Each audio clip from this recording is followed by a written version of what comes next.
Namaste friends, and welcome to Ayurvedic Lifestyle Tips with Lala. In today's episode we'll be talking about iron deficiency. Iron deficiency is considered to be the most prevalent form of malnutrition globally and the most common form of mineral deficiency.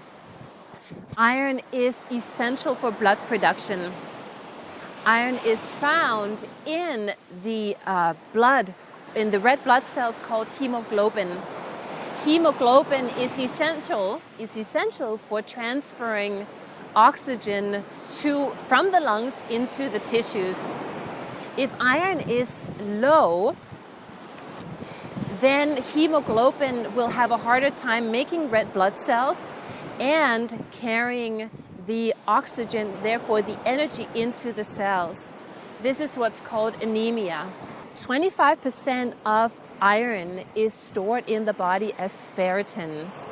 When iron stores are exhausted, this is what we call ferritin deficiency or iron depletion.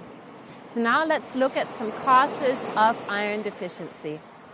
So iron is not made in the body and must be absorbed from the foods that we eat. The recommended daily requirements, the dietary allowance for men is 8 milligrams and 18 for women in the age range of 19 to 51. And as you can hear, it's much higher for women because we have the menstrual cycle where we bleed. So what are some causes of iron deficiency? Well, we just highlighted one, which is the blood loss that comes from menstruation.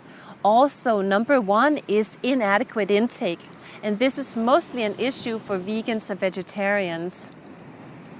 Also, gynecological issues like endometriosis can be a cause, gastrointestinal internal bleeding, and inflammatory bowel diseases like Chron's and Celiac disease, where the inflammation inhibits the iron absorption. If you have mild iron deficiency, some of the symptoms will be the paleness to the skin. The blood is simply lacking that vitality, that prana, and that does show up on the skin as sort of like a pastiness.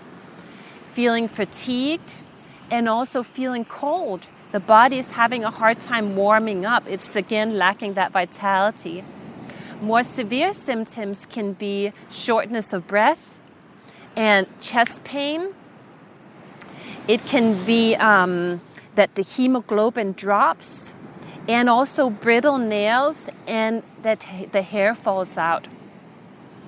The thing with iron is that too much is also not a good thing. It can be toxic. So this is not a good place to self-diagnose. It's really important to seek out a qualified professional healthcare provider that can run some blood tests on you to look at the iron levels. So please don't go out and take a bunch of iron supplements, and they are also, many of them, very hard to absorb anyways and can cause nausea and even vomiting. What are some food sources of how we can meet this daily requirement? There are two kinds of iron. There is heme iron, which is found mostly in animal sources such as meat, seafood, and poultry. And then there are non-heme iron found mostly in plant sources and fortified foods like cereals. The thing with that is that they are not as easily absorbed as the heme iron, but there is a trick and a way to increase the absorption, and that's with vitamin C. So combining the iron-rich foods with vitamin C in foods such as bell peppers, papaya, mango, broccoli, kiwis, and citrus fruits, clearly, this enhances the absorption. Eating in general a whole foods diet should ensure to meet those iron needs, but make sure that you eat focus more on these iron-rich foods such as beans and legumes. Make sure to soak them, and many times also sprouting can help the absorbability. Nuts and seeds, such as in particular sunflower seeds and pumpkin seeds. Sprouts are really high in iron. Also, our wonderful sea vegetables such as aramay, hijiki, and dulse, and also the microalgae that live in the sea, such as spirulina. Also, all our greens, but here make sure that you steam them a little bit if we're talking about things like chard and spinach, because they contain oxalic acid, which is an iron inhibitor.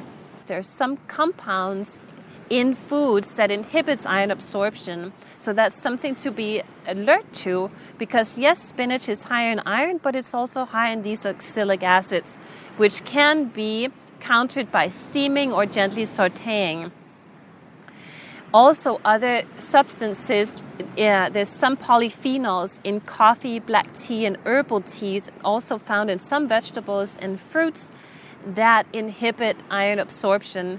That doesn't mean we can never have these things. We were just saying also that some of these things do contain iron, but try to avoid having coffee and black tea around your meals. Have them away from, so that you enhance your ability to absorb this iron.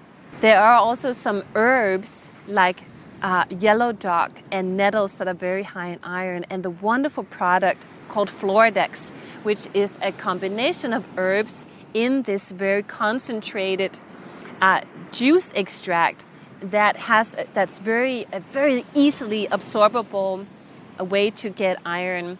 Also, the wonderful Ayurvedic herbal jam called Chyawanprash, which can be put on toast, stirred into warm water or warm milk as a very nutritive tonic. So I hope that this was helpful to you. If you're experiencing some of the symptoms that I mentioned, like fatigue, hairs falling out, consider consulting with your healthcare provider and getting some blood tests done.